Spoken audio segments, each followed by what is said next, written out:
করবে না, আমরা তো অফিসিয়াল একটা দায়িত্বে আছি, তাই না? তোমরা এই কথা বলার মানে কি? আমাদেরও কেউ বিশ্বাস করতেছে না, আমরা কাজ করবো কিভাবে? মানে কি আমি তোমার সাথে কি এমন করছি যে অবিশ্বাসের জায়গা তৈরি হয়েছে? তাহলে আপনি যে সাইডে আছেন, যে স্টেজে কি সাইডে মুখোমুখি কি বলছো? কেন কেন কেন? আমি তো শিক্ষক, আমি তোমার শিক্ষক, আমরা তো মুখোমুখি কেউ না, আমরা তোমার বিরোধী। এটাই তো হওয়া উচিত না স্যার। আমরা কি বিরোধী? আমরা তো বলতেছি তোমাদের পক্ষে কথা বলতেছি। আমরা মানে কি? আমরা তো বলতেছি সর্বোচ্চ প্রায় আমরা তোমাদের পক্ষ থেকে বলবো। আমাদের একটাই দাবি, আমরা এখানে হলে থাকব। এখানে এখন যে বর্তমান পরিস্থিতি, আন্দোলনের জন্য একটা সিন্ডিকেট হচ্ছে যে সভা করে সব হলে সিলগালা করে দিতে যাচ্ছে, যেটা আমরা মানব না। এখানে আমরা অনেক স্টুডেন্ট আছি, অনেকে আন্দোলনকারীরা আছি, অনেকে আবার অনেক দূর দূরান্তে থাকি বলে আমরা ওখানে আমরা বাসায় পৌঁছাইতে পারতেছি না। এখন আমার ক্যাম্পাস, একটা স্বায়ত্তশাসিত ক্যাম্পাস যদি আমার জন্য নিরাপদ না হয়, তাহলে আমি আর পৃথিবীর কোন জায়গায় আসলে আমার নিরাপত্তাটা আমি খুঁজতে পারবো? আমি এখানে পড়ালেখা করতে আসছি, আমি আমার এখানে দাবি জানাইতে আসছি। এইভাবে আসলে কি বলে যে হল জিম্মি করে রাখা, ক্লাস না করা, এগুলো আসলে কোনো সমাধান হইতে পারে না। তাই জন্য আমরা এখানে একটা দাবি জানিয়েছি যে আমরা এখানে কি বলে যে হলের থাকবো, এবং ওরাও ইনসিউরিটি দিয়েছেন যে আমাদের আবেদন হচ্ছে ওরা একসেপ্ট করবেন। এখন বাকিটা হচ্ছে পরিস্থিতি নির্ভর।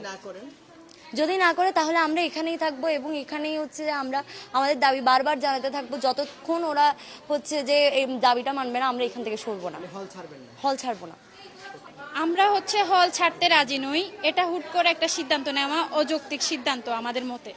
যেখানে রাজশাহী বিশ্ববিদ্যালয়, তাছাড়া হচ্ছে জাহাঙ্গীরনগর বিশ্ববিদ্যালয়, সবগুলো স্বায়ত্তশাসিত বিশ্ববিদ্যালয়ে হচ্ছে ছাত্রীরা বা ছাত্ররা হচ্ছে হলে এখনো অবস্থান করতে পারছে, কিন্তু আমাদের হলে হুট করে এরকম সিদ্ধান্ত নেওয়া হয়েছে। আগেও এরকম হতো, কোন একটা দুর্ঘটনা হচ্ছে হল ছেড়ে দাও, কোন একটা এটা হচ্ছে হল ছেড়ে দাও। এটা কেন হবে বারবার? আমরা ছাত্রীরা হলে থাকবো, এখানে পড়াশোনা করব, যারা টিউশন করে তারা টিউশন করবে, স্বাভাবিক কাজকর্মগুলো স্বাভাবিকভাবেই করবে। আমরা চাই বিশ্ববিদ্যালয় প্রশাসন সেটা দায়িত্ব নিক, কিন্তু ওনারা এখনো আমাদেরকে আশ্বাস দিয়ে যাচ্ছেন, বলছে প্রসেসের মধ্যে আছে, তোমাদের দাবি দাওয়া সুন্দরভাবে দাও, আমরা উপস্থাপন করেছি, এখনো আমরা অপেক্ষায় আছি। আমাদের একটাই দাবি, হলে থাকবো এবং সাথে তারা নিরাপত্তা সহ হলের যাবতীয় সুযোগ সুবিধা আমাদেরকে দিয়ে যাবেন, এটাই আমাদের দাবি।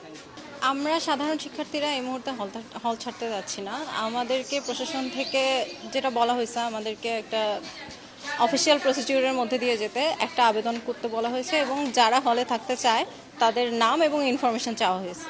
তো আমরা আগে লিস্টটা করে অফিসিয়াল প্রসিডিউরের মধ্যে দিয়ে প্রশাসনের সাথে কোঅপারেট করছি। এর পরবর্তীতে ওনারা আমাদেরকে কতটুকু নিশ্চয়তা দিতে পারবেন যে আমরা হলে থাকতে পারবো কিনা, এটা ওনারা সিদ্ধান্ত নিয়ে জানাবেন। কিন্তু আপাতত আমাদের একটাই দাবি, আমরা হল ছাড়ছি না।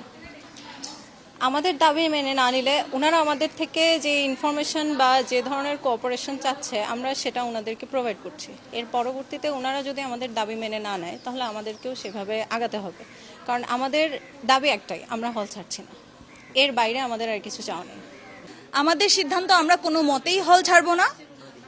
আমাদের সিদ্ধান্ত, আমরা কোনো মতেই হল ছাড়বো না। 6টার মধ্যেও হল ছাড়বো না, আগামীকালও হল ছাড়বো না, আগামী 10 দিন পরেও আমরা হল ছাড়বো না।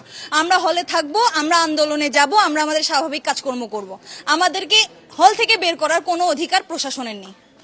সিন্ডিকেট হচ্ছে আমাদের ইউনিভার্সিটির একটা সর্বোচ্চ পর্ষদ, এবং আমাদেরকে সিন্ডিকেটের অনুযায়ী আমাদের মানতে হয়, এবং আমরা সেভাবেই আর কি নির্দেশনাটা পালন করতে হয়। তো সিন্ডিকেট যেটা সিদ্ধান্ত দিয়েছে, আমরা তো সেই সিদ্ধান্তটাই জানি। এখন মেয়েরা যে দাবি করছে, ওরা নানান রকম কারণ দেখিয়েছে। কেউ আছে যে এখানে থেকে টিউশনি করছে, তারপরে কারো বাড়ি দূরে।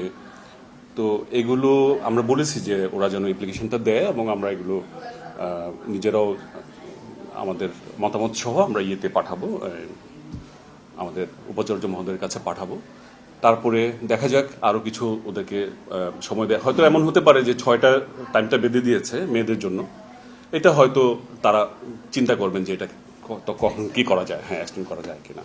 আর সিন্ডিকেটের অ্যাকচুয়ালি তো সিদ্ধান্তটা আমরা মানতে বাধ্য, বিষয়টা এটা।